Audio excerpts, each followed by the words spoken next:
Seguimos caminando, queridos hermanos, en esta semana 27 de tiempo ordinario y meditando la palabra de Dios. Ya es jueves 10 de octubre. Sean bienvenidos a su Rincón del Diácono. Gracias por su compañía, gracias por su confianza. Y vamos a meditar en este día. Seguimos con la carta a los Gálatas, capítulo 3, versículos del 1 al 5. Fíjense, en esta carta a los Gálatas y de aquí en estos días próximos, Pablo va a estar confrontando mucho y parecería, si lo vemos de una manera superficial, parecía que está confrontando la ley de Moisés contra el Evangelio, como si fueran, pudiéramos pensar, como si fueran contrarios o uno más importante que otro. Los dos forman parte de la historia de nuestra salvación.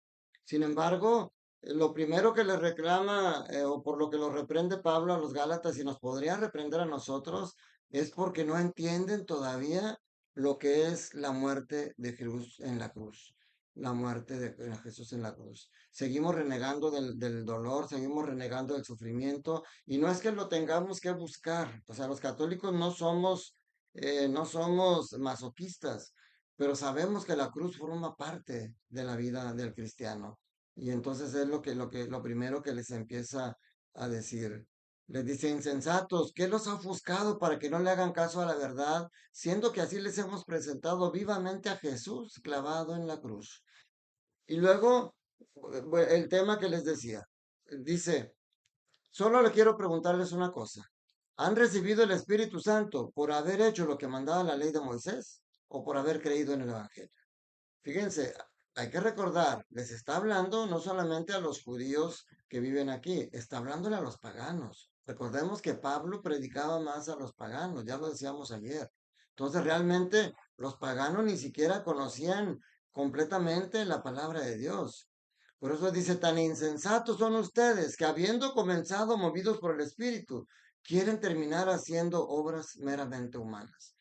Quizás así como algunos judíos querían que los paganos recién convertidos se convirtieran a la ley de Moisés y cumplieran con la circuncisión y se rehusaban, a lo mejor muchos otros paganos recién convertidos, pues queriendo quedar bien o queriendo, todavía con la ignorancia que tenían en ese momento, pues estaban apenas queriendo adquirir algunas de las costumbres, algunas de las conductas que tenían los judíos que seguían la ley de Moisés.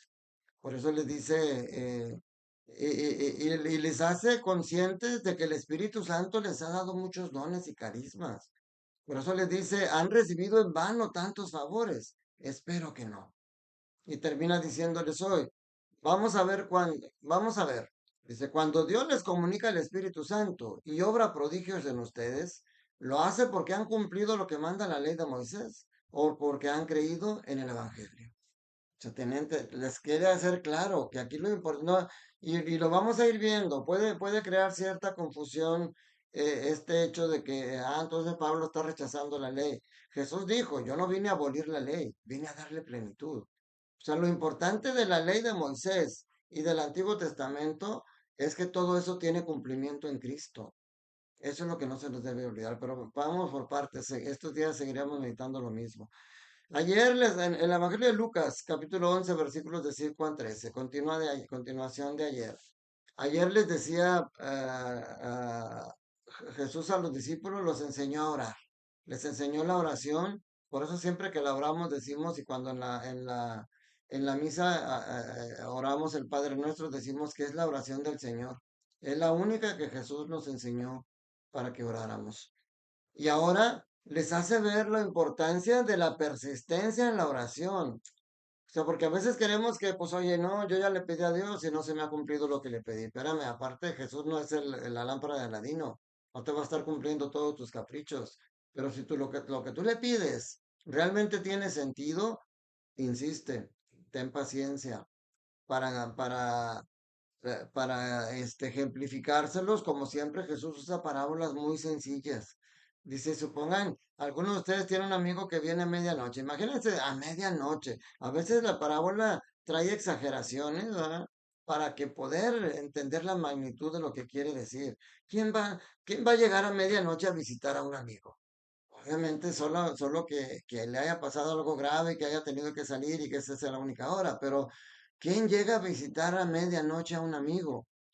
Y obviamente este amigo que recibe a este visitante no tiene con qué recibirlo, no tiene pan que ofrecerle porque no lo esperaba.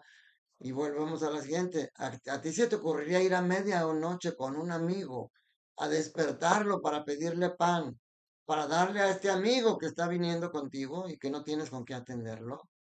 Pues resulta un poquito extraño. Claro, tendría que ser una verdadera necesidad y tenía que ser un verdadero amigo al que vas a molestar.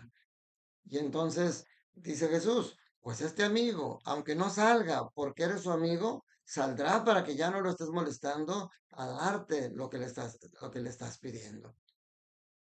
Entonces, recordemos, no es literal, no quiere decir que Dios diga, ay, este fastidioso, mejor le voy a dar lo que me pide. No, Dios no reacciona así. Lo que está diciendo esta parábola es que tienes que ser insistente en la oración. Tienes que confiar en el tipo de padre que tienes. Por eso, después de que les dice la parábola, dice, así también ustedes, pidan y se les dará. Fíjense, tres verbos, pedir, buscar y tocar. O sea, es lo que nos pide el Señor. Pedir. Está bien pedir. La oración de petición no está mal. El mismo Señor nos lo pide. Pide y se te dará, porque al que pide se le da.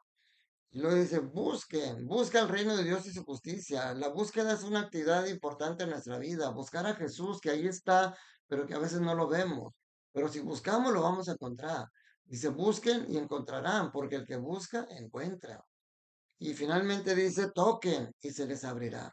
Jesús también toca la puerta de tu corazón. Mira que estoy a la puerta y llamo.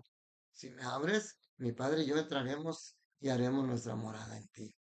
Toca y se te abrirá porque al que toca se le abren las puertas. Tú no puedes estar esperanzado a un lado, afuera de la puerta de tu casa esperando que te abran si no les tocas. Entonces, esto es bien importante. Y luego termina algo que a mí me encanta, porque si ayer en la oración que les enseñó empieza diciendo, Padre nuestro que estás en el cielo. Con este ejemplo, Jesús les quiere decir, ese Padre nuestro que está en el cielo no está indiferente a ti. Esta parte final del Evangelio de hoy invita a que veamos el nivel de padre que tenemos.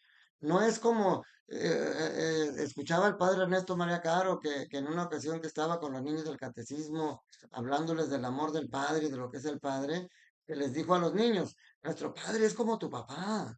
Y que uno de los niños dijo, uy, ya valió.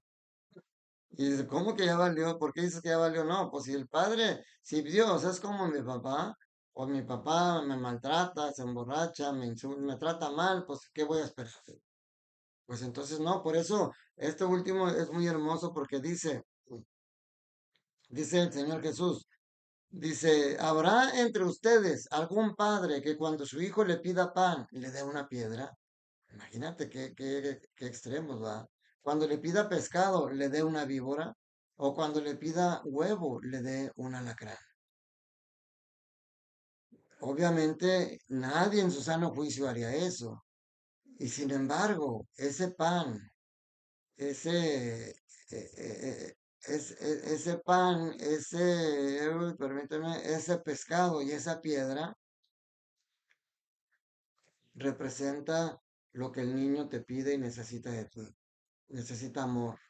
Necesita cariño, necesita abrazos, necesita atención, necesita comunicación contigo. Eso te lo está pidiendo a gritos tu hermano. Y cuando tú no se lo das, y si al revés, lo maltratas, lo insultas, lo rechazas, eres indiferente ante él, pues haz de cuenta, será equivalente a estarle dando una piedra, a estarle dando una víbora, a estarle dando una alacrán. Entonces, por eso es muy hermoso cuando dice Jesús, pues si ustedes que son malos, saben dar cosas buenas a sus hijos, cuanto más el Padre Celestial le dará el Espíritu Santo a quien se lo pida.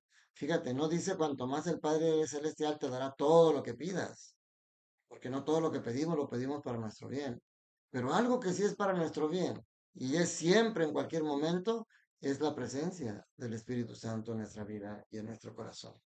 Por eso dice, si ustedes que son malos saben dar cosas buenas a sus hijos, con mayor razón el Padre Celestial le dará el Espíritu Santo a quien se lo pida.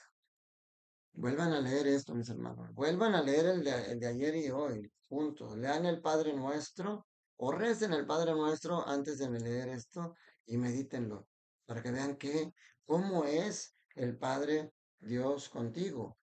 Y luego piensa cómo eres tú como padre con tu hijo. ¿Eres igual o eres diferente?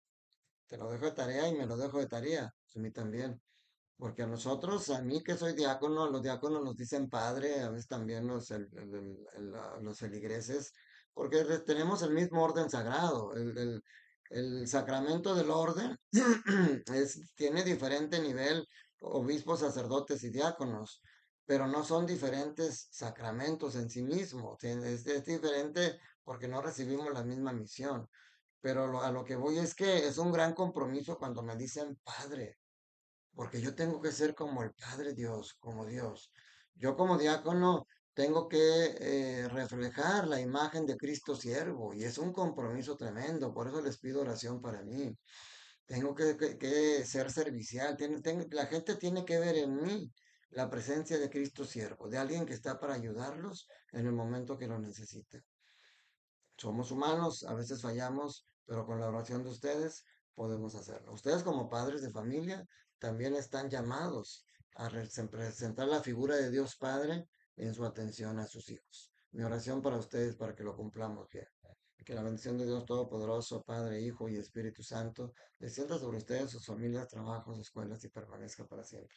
Que tengas un día lleno del amor de Dios. Recuerda, Dios te ama y Dios quiere que seas feliz.